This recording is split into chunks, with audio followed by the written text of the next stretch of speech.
Au regard des activités inscrites dans le cadre de ce salon, on peut dire que cet événement contribuera à coup sûr à développer une synergie entre les forces de défense et de sécurité, promouvoir l'accompagnement et le génie du secteur privé, développer les relations de confiance entre population et forces de défense et de sécurité, susciter des vocations pour poursuivre l'œuvre des défensiers, booster le développement de l'industrie nationale de la défense et de la sécurité.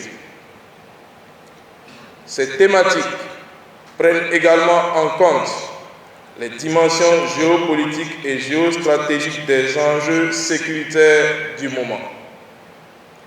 Je vous engage donc à y réfléchir davantage et à exploiter l'ensemble des opportunités que ce salon vous offre afin de créer des relations transversales qui, sans doute, contribueront à enrichir les actions de sécurité et de sûreté déjà entreprises par vos pays. Je formule le vœu que ce salon, qui constitue également un cadre de rencontre entre des professionnels, donne toutes ses promesses de développer des outils performants de sûreté, de sécurité et de défense, tout en vous souhaitant des échanges fructueux, des partages constructifs et un séjour plaisant au Burkina Faso. Je déclare ouvert le Salon international Synergie, Sûreté, Sécurité et Défense. Nous avons choisi d'apporter notre pierre à travers notre expertise, mais pas que nous seuls. Nous avons associé l'ensemble des forces du Burkina Faso. Il s'agit des forces de défense et de sécurité, des entreprises qui évoluent dans le secteur de la défense et de la sécurité, dans l'innovation, mais également avec nos partenaires qui viennent des pays étrangers. Parce qu'on ne peut plus vivre en vase clos dans ce monde globalisé. Mais l'objectif recherché, c'est déjà de rappeler que c'est l'union qui fait la force.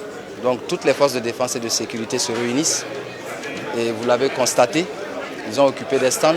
Ils permettent aux plus jeunes de venir découvrir leur métier parce que beaucoup de gens connaissent les gardes de sécurité pénitentiaire de nom, les gendarmes, la police, mais ignorent ce qui s'y fait. Comment est-ce qu'on intègre, quels sont les métiers et quelles sont les possibilités d'évolution. Parce qu'on doit pouvoir s'épanouir en choisissant volontairement de rentrer dans un corps. C'est un peu ça. Au-delà aussi, nous avons des entreprises qui évoluent dans le secteur de la sécurité et de la défense. Et vous remarquerez que dans le monde entier, vous avez des entreprises privées qui développent et qui produisent des équipements. Et c'est comme ça. Il faut que le Burkina Faso se lance dans cette course. Et l'idée du salon tourne autour de cela. C'est d'ailleurs la raison pour laquelle on organise un hackathon qui va donc identifier les plus jeunes, les meilleurs talents, justement, qui vont proposer des équipements et on va les développer. Et je pense qu'on peut se donner rendez-vous dans 5-10 ans et on se souviendra que, bien, on avait lancé il y a un bon moment cette dynamique. L'idée, c'est de pouvoir produire quand même certaines choses au niveau du continent. Je ne parle même plus du Burkina. Et cela se fait aussi en partenariat avec ceux qui ont déjà une longueur d'avance, car on ne réinvente pas la roue. Donc oui, Sylvain Elomari, directeur commercial de la société HTDS.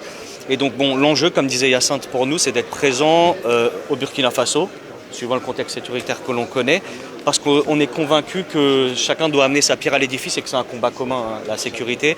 Ça concerne tout le monde. Et puis donc c'est pour ça qu'on est présent, parce que je pense que c'est vraiment un combat commun. Donc on essaie avec notre pierre aussi à porter à l'édifice, de participer à ce combat que vous menez. Voilà. Et c'est un plaisir pour nous d'être présents parmi vous.